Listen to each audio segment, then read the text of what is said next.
थकित को शांति का वचन भगत सिंह के द्वारा जुलाई 6।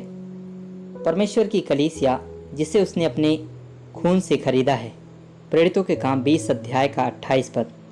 आजकल कलीसिया या चर्च शब्द का प्रयोग बहुत हल्के ढंग से और लापरवाही से किया जाता है।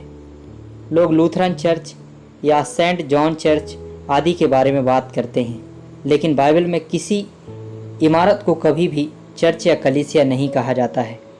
ऐसा प्रयोग पूरी तरह से एक मानवीय विचार है। जब भी परमेश्वर जिस कलीसिया के विषय बाइबल में बताते हैं तो वह हमेशा उन लोगों की संगति का उल्लेख करते हैं जिन्हें मसीह के बहुमूल्य रक्त से छुटकारा किया गया है। इफिसियों के पत्र में कलीसिया को 7 नाम दिए गए हैं: मसीह की देह, एक नया मनुष्य, स्वर्गीय कुटुंब, परमेश्वर का घराना, परमेश्वर का भवन, परमेश्वर का मंदिर और मसीह की दुल्हन। इफिसियों की पत्री 1 अध्याय का 23 पद, 2 अध्याय का 15 पद, 3 अध्याय का 15 पद, 2 अध्याय का 19 पद और 22 पद, 2 अध्याय का 21 पद, 5वां अध्याय का 32 पद। ये सभी नाम केवल परमेश्वर के लोगों को संदर्भित करते हैं, किसी इमारत को नहीं। ग्रीक शब्द इक्लेसिया, जिसका अनुवाद चर्च के रूप में किया गया है, उसका अर्थ है अलग किए गए लोग।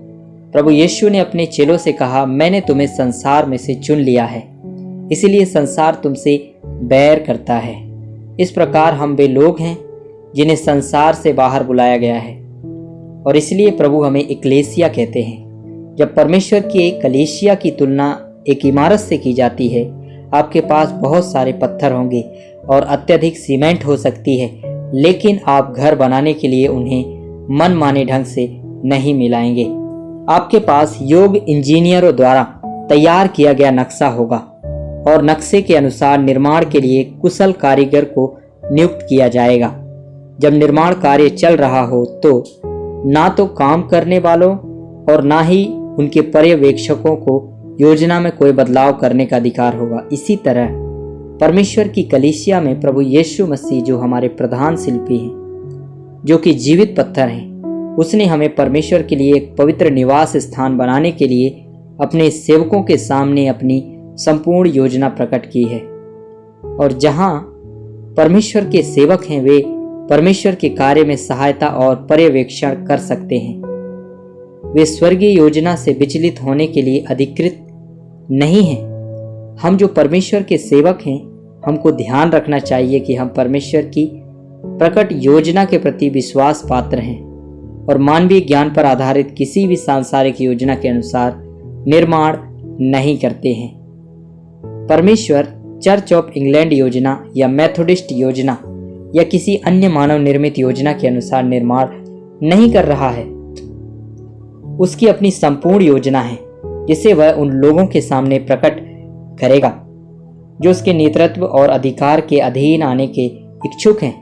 जब सुलेमान ने यरूशलेम में मंदिर का निर्माण पूरा किया तो परमेश्वर की महिमा उतर आई और उसमें भर गई, परंतु वह मंदिर अधिक समय तक नहीं टिक सका क्योंकि उसे नबूकदनेस्सर ने नष्ट कर दिया था।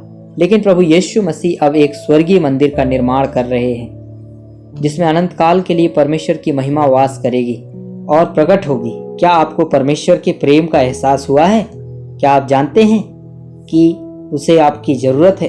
शायद आप सोच रहे हो कि आप परमेश्वर के किसी काम के नहीं हो। जब परमेश्वर ने मुझे अपनी सेवा के लिए बुलाया तो मुझे अपनी निर्बलता और मूर्खता का इतना एहसास हुआ कि मुझे आश्चर्य हुआ कि उसने मुझे क्यों चुना। मैं धारा प्रवाह बोल नहीं सकता था। मैं डरता रहा और हकलाता रहा। मैं संगीत का एक भी स्वर नहीं गा सका। मैं कभी किसी बाइबल कॉलेज में नहीं गया था। परमेश्वर मेरे जैसे व्यक्ति के साथ क्या कर सकता है?